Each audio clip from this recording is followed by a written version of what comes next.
ద్వాపర యుగంకాలం నాటి మహాభారతములోని ఏకచక్రాపురం అనే గ్రామంలోని భీమునికి బకాసురుడికి మధ్య జరిగిన భీకర యుద్ధం కథ. ధర్మరాజు కుంతీదేవిని ఈ విధంగా అడుగుతున్నాడు. అమ్మా, ఎందులకు నీవు పుత్రత్యాగము చేయుచున్నావు? ఎవ్వని బాహుబలము వలన మనము లాక్షాగృహము నుండి బయట పడ్డాము? ఎవ్వని శక్తి సామర్థ్యాల వల్ల దుష్టుడైన పురోచనుడు నశించాడు?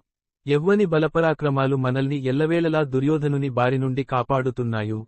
ఏ వీరుని అండ చూసుకుని మనము సుఖముగా జీవిస్తున్నాము? ఏ మహాబలశాలి కౌరవాదులకు గుండెదిగులు అయ్యాడో? ఎవ్వనిపై భారం మోపి పోగొట్టుకున్న రాజ్యలక్ష్మిని మరల పొందుదామనుకుంటున్నాము? అట్టి నాగాయుధ బలసంపన్నుడైన భీమసేనుని ఎందులకు త్యాగము చేస్తున్నావు తల్లి? అని బకాసురునికి ఆహారముగా వెళుతున్న తమ్ముని చూసి తల్లి అయిన కుంతీదేవిని అడిగాడు ధర్మరాజు. నాయనా, ప్రస్తుతము మనము ఈ విప్రోత్తముని ఇంటిలో ఆశ్రయము తీసుకుంటున్నాము. ఆ విప్రుని కుమారుడు బకాసురునకు ఆహారము కాకుండా కాపాడి ఆయన మనపై చూపిన వాత్సల్యానికి కృతజ్ఞతను చూపించాలి. ప్రత్యుపకారం మన కనీస కర్తవ్యం. సాటివారు బాధలలో ఉన్నప్పుడు ఆదుకోవటం మానవతాధర్మం. అదీ కాక ఇటువంటి పండితోత్తముని రక్షించటం మహాపుణ్యదాయకం. లోభం వల్ల కాని తెలియక గాని మోహము వల్ల కాని నేనీ నిర్ణయము తీసుకోలేదు.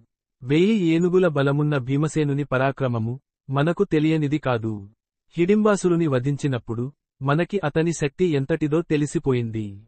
ఆ భీమసేనుడు పుట్టిన రోజే నా చేయిజారి క్రింద పడినప్పుడు అతని క్రింద ఉన్న రాయి నుగ్గునుగ్గైపోయింది. కొండనైనా ఢీకొనే బలమున్నది భీమునికి. కనుక ఇతడు నిస్సందేహముగా బకాసురుని వధించి ఈ ఊరికి ఉపకారం చేస్తాడనే నా నమ్మకం. ఆ పైన శ్రీకృష్ణుని దయ అని హితబోధ చేసింది మహాసాధ్వి అయిన కుంతీదేవి.